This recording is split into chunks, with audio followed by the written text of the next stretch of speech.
Hello दोस्तों, कैसे हैं आप सभी। मैं मुकेश एक बार फिर से आप सभी का आपके अपने परिवार टारगेट विद मुकेश पे बहुत बहुत स्वागत करता हूं। दोस्तों, हम यहाँ पे कर रहे हैं लेसन प्लान जो कि बीएड के लिए हैं। तो हमने अभी तक 11 लेसन प्लान कर लिए हैं हिंदी के।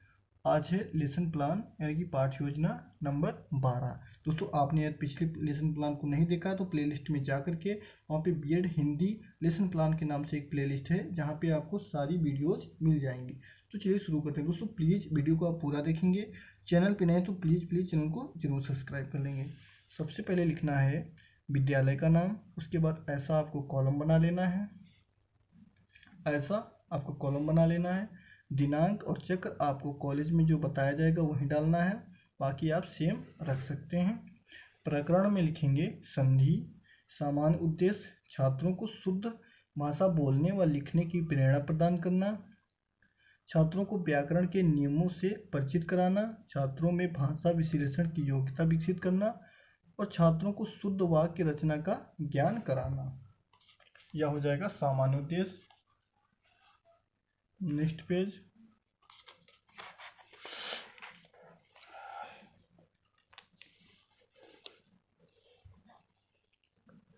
नेक्स्ट पेज विशिष्ट उद्देश्य छात्रों को संधि का ज्ञान प्रदान कराना, छात्रों में संधि को परिभाषित करने की योग्यता विकसित करना, छात्रों को संधि की परिभाषा व भेद से अवगत करना, छात्रों को स्वर संधि व्यंजन संधि की परिभाषा से अवगत करना हो जाएगा। उसके बाद में पूर्व ज्ञान, छात्रों को संधि व उसके भेदों की सामान्य जानकारी है। प्रस्तावना प्रश्न, कॉलम बना लेंगे ऐसा। उसके बाद लिखेंगे संधि को कितने भागों में बांटा गया है, तो संधि को 3 भागों में बांटा गया है।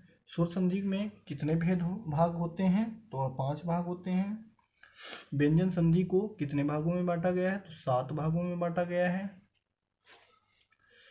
स्वर और व्यंजन संधि को परिभाषित कीजिए, तो यह एक समस्यात्मक प्रश्न हो जाएगा। सामान्य उद्देश्य कथन, छात्रों आज हम संधि के स्वर संधि और व्यंजन संधि के बारे में अध्ययन करेंगे। नेक्स्ट पेज प्रस्तुतिकरण, जैसा कॉलम बना लेंगे। क्रम संख्या, शिक्षण बिंदु, छात्राध्यापक कथन क्रिया और विद्यार्थी अनुक्रिया का कॉलम बना लेंगे। संधि की परिभाषा स्पष्टीकरण, यहाँ पे लिख देंगे छात्र ध्यानपूर्वक सुनेंगे। स्पष्टीकरण में लिखेंगे दो समवर्ती वर्णों के मेल से जो विकार परिवर्तन होता है वह संधि कहलाता है। संधि में पहले शब्द के अंतिम वर्ण एक दूसरे शब्द के आदि वर्ण का मेल होता है। उदाहरण देव प्लस आलय देवालय, जगत प्लस नाथ जगन्नाथ। संधि के भेद, संधि के पहले वर्ण के आधार पर संधि के 3 भेद किए जाते हैं, स्वर संधि, व्यंजन संधि और विसर्ग संधि। स्वर संधि, व्यंजन संधि और विसर्ग संधि। नेक्स्ट पेज में स्वर संधि की परिभाषा स्पष्टीकरण, स्वर के बाद स्वर अर्थात 2 स्वरों के मेल से जो विकार परिवर्तित होता है उसे स्वर संधि कहा जाता है। उदाहरण सूर्य प्लस अस्त सूर्यास्त, महा प्लस आत्मा महात्मा। स्वर संधि को कुल 5 भागों में बांटा गया है। दीर्घ नंबर 1 दीर्घ संधि, गुण संधि, वृत्त संधि, जड़ संधि और अयादि संधि।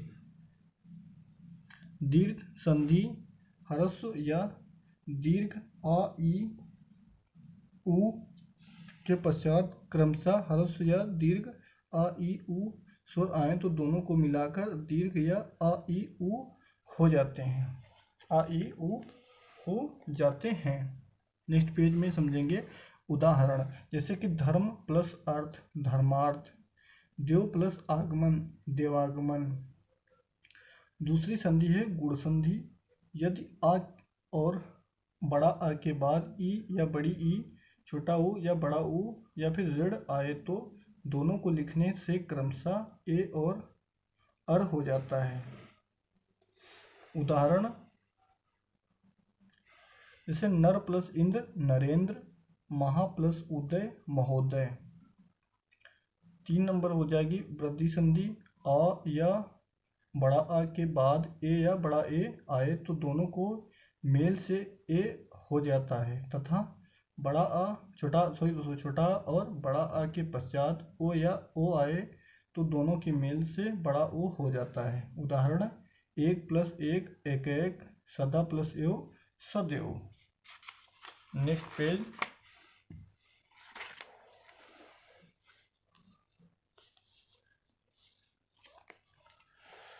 चौथा हो जाएगा यण संधि। यदि ई और बड़ी ई, छोटा ऊ या बड़ा ऊ और ऋण के बाद भिन्न स्वर आए तो छोटी ई और बड़ी ई का या और ऊ और बड़ा ऊ का व तथा ऋण का र हो जाता है। उदाहरण अति + अधिक अत्याधिक, मात्र + इच्छा मातृइच्छा।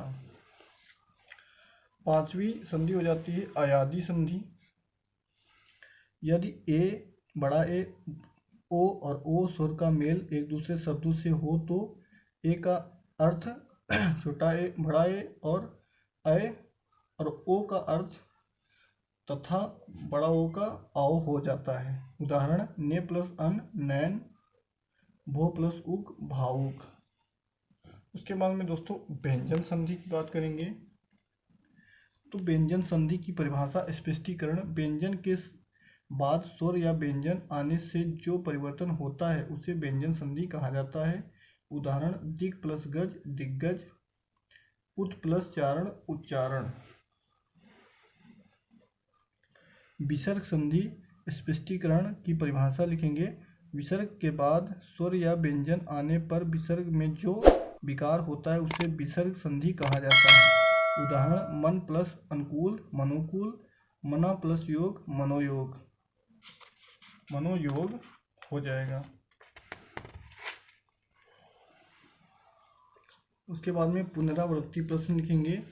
संधि की परिभाषा बताइए 2 उदाहरण सहित। संधि कितने प्रकार की, दोस्तों यहाँ पे कितने था, कितने प्रकार की होती हैं।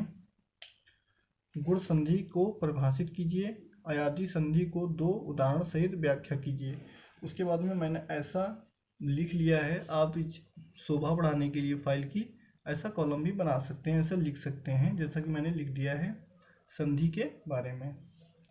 उसके बाद में नेक्स्ट ग्रह कार्य। ग्रह कार्य में निम्नलिखित में सही विकल्प का चयन करें। 2 वर्णों के मेल से होने वाले विकार को क्या कहते हैं? तो संधि, समास, उपसर्ग या फिर प्रत्यय। इनमें से स्वर संधि का उदाहरण है संयोग, मनोहर, नमस्कार और पवन। निम्न में दीर्घ संधि युक्त पद कौन सा है? महर्षि देवेंद्र, सूर्योदय या फिर दैत्यारी। लघु उत्तरी प्रश्न में लिखेंगे स्वर संधि की परिभाषा को बताओ। दोस्तों कैसा लगा वीडियो या कमेंट बॉक्स में कमेंट करके आप प्लीज़ ज़रूर बताएंगे, और चैनल पे नए हैं तो चैनल को ज़रूर सब्सक्राइब कर लेंगे। मिलते हैं नेक्स्ट वीडियो में, तब तक के लिए जय हिंद, जय भारत।